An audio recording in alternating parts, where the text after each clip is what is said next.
The world of country music has always been filled with stories that tug at the heartstrings, tales of love and loss, of struggle and redemption. But every so often, a story emerges that transcends the boundaries of music and enters the realm of the truly bizarre, leaving fans and observers alike in a state of shock and disbelief. This is one such story. It is a narrative that begins with a song, weaves through the life of an international superstar, and culminates in a discovery that no one could have ever anticipated. It involves a desperate act, a hidden truth, and a legacy that was waiting to be uncovered in the most unlikely of places, a garage. In the pantheon of country music legends, few names shine as brightly as Dolly Parton's.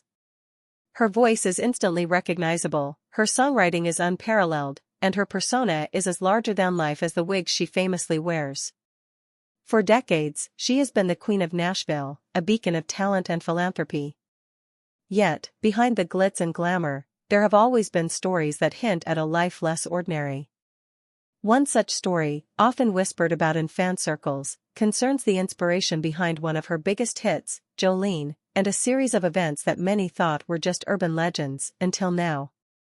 The story takes us back to a time when Dolly Parton was at the peak of her early fame. Jolene had just become a massive hit, its haunting melody and pleading lyrics capturing the hearts of millions.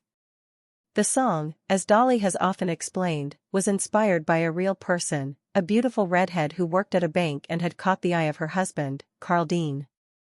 It was a moment of vulnerability, transformed into art. But what if the song was just the beginning of a much more complicated story? What if the name Jolene was tied to something far more personal, and far more shocking, than a simple bank teller? For years, rumors have circulated about an incident involving an abandoned baby. According to Dolly Parton herself, during an interview, she recounted a terrifying moment when she returned to her home to find a baby left at her gate. The note attached to the baby read, "My name is Jolene. My mama has left me here, and she wants you to have me." It was a chilling echo of the song that had made her famous. At the time, Dolly did what any responsible person would do: she called the authorities and took care of the baby until they arrived. She then stepped back, not wanting to get involved in the situation. She has often wondered about the child, but the trail went cold. Until now. This is where our story truly begins. The discovery that has left everyone in shock didn't happen in the halls of a record label or in the archives of a museum.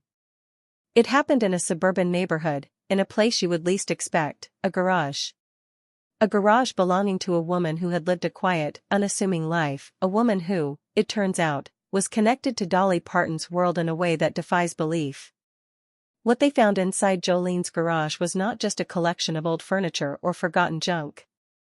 It was a time capsule, a shrine, and a confession all rolled into one. To understand the gravity of the discovery, we must first understand the Jolene of the story. While the song was inspired by a specific individual, the legacy of the name took on a life of its own. The abandoned baby incident left a mark on Dolly Parton. She described the fan who left the child as loony, but she also expressed a lingering curiosity about the baby's fate. Who was this child? What happened to her? Did she grow up listening to the song that shared her name, unaware of her own connection to it? These questions have haunted fans and Dolly herself for decades. The discovery in the garage would finally provide some answers, but they were answers wrapped in mystery and heartbreak. Imagine walking into a garage that has been sealed for years.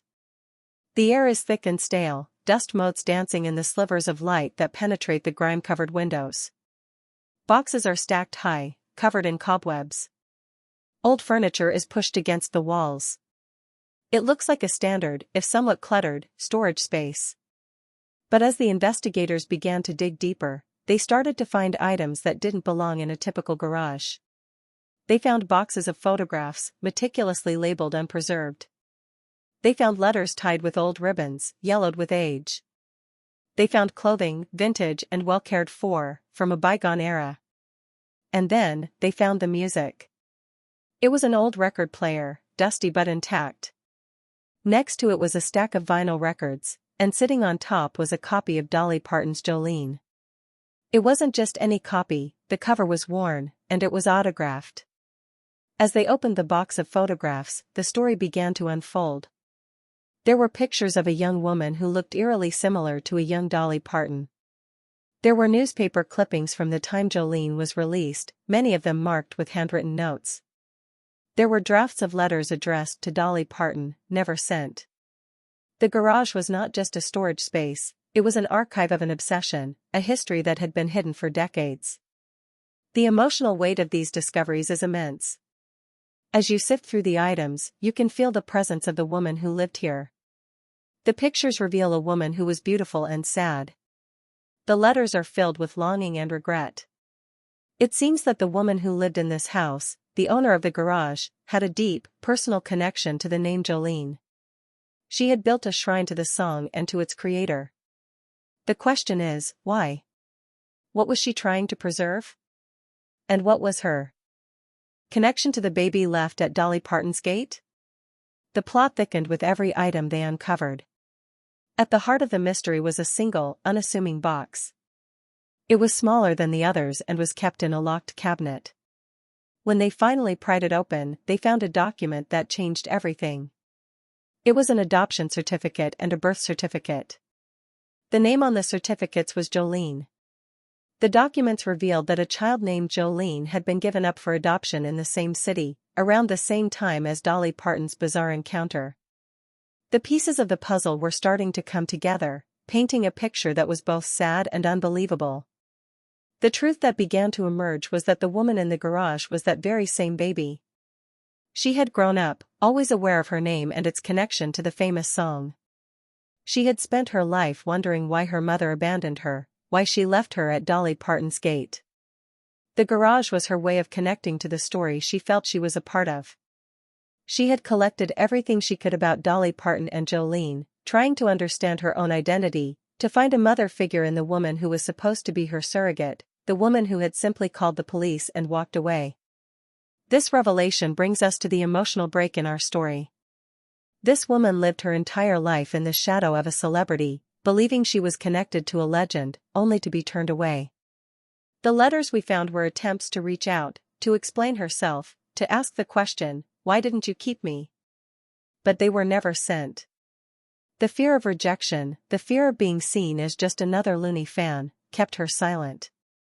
She lived with this burden, collecting artifacts of the life she might have had, creating a world where she was part of the Parton legacy. The investigators, moved by the story, decided to try and contact Dolly Parton. They knew it was a long shot. The superstar is a busy woman, and this was just a story about a fan in a garage. But they felt that Dolly deserved to know what had become of the child she once cradled for a brief moment. They compiled a dossier of the evidence, the photos, the adoption papers, and the heartbreaking letters, and sent it to her management. The wait for a response was nail-biting. Then, the call came. It wasn't a call from a representative, but from Dolly Parton herself.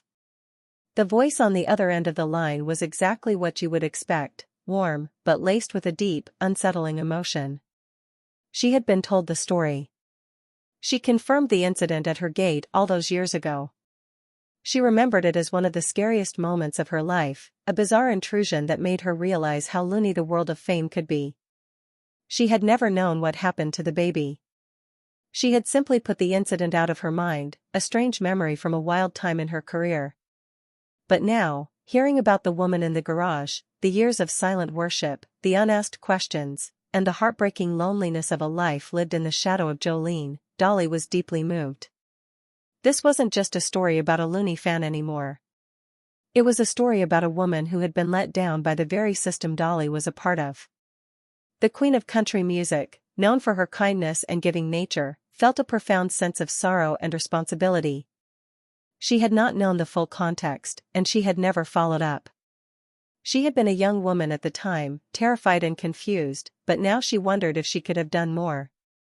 The impact of this discovery and the subsequent phone call was immediate. Dolly Parton decided that this story, this tragic misunderstanding, needed to be set right.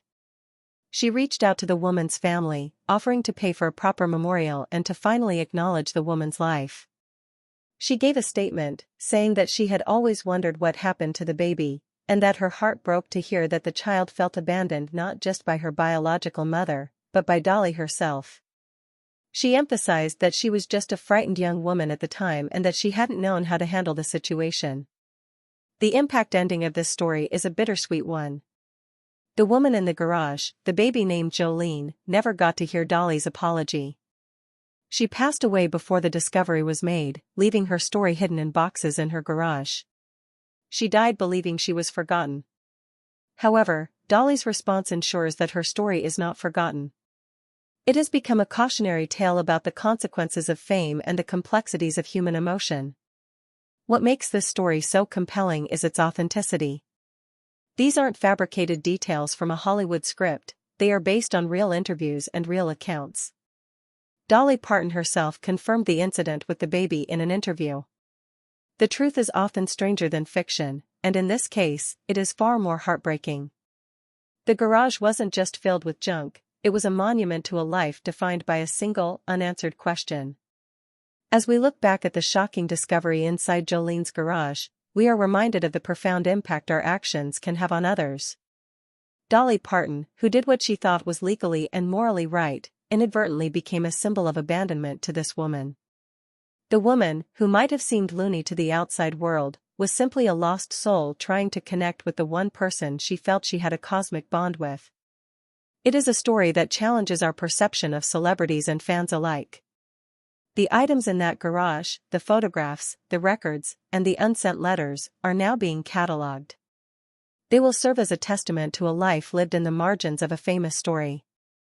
In the end, the discovery in Jolene's garage shocked everyone because it revealed not just a secret, but a profound human truth. It showed us that there are always two sides to every story, and that the songs we sing, the stories we tell, can have consequences far beyond what we imagine. The Queen of Country music has helped close the chapter, but the echo of Jolene will forever sound a little different now, carrying a weight of sadness for the little girl who never got to find her home.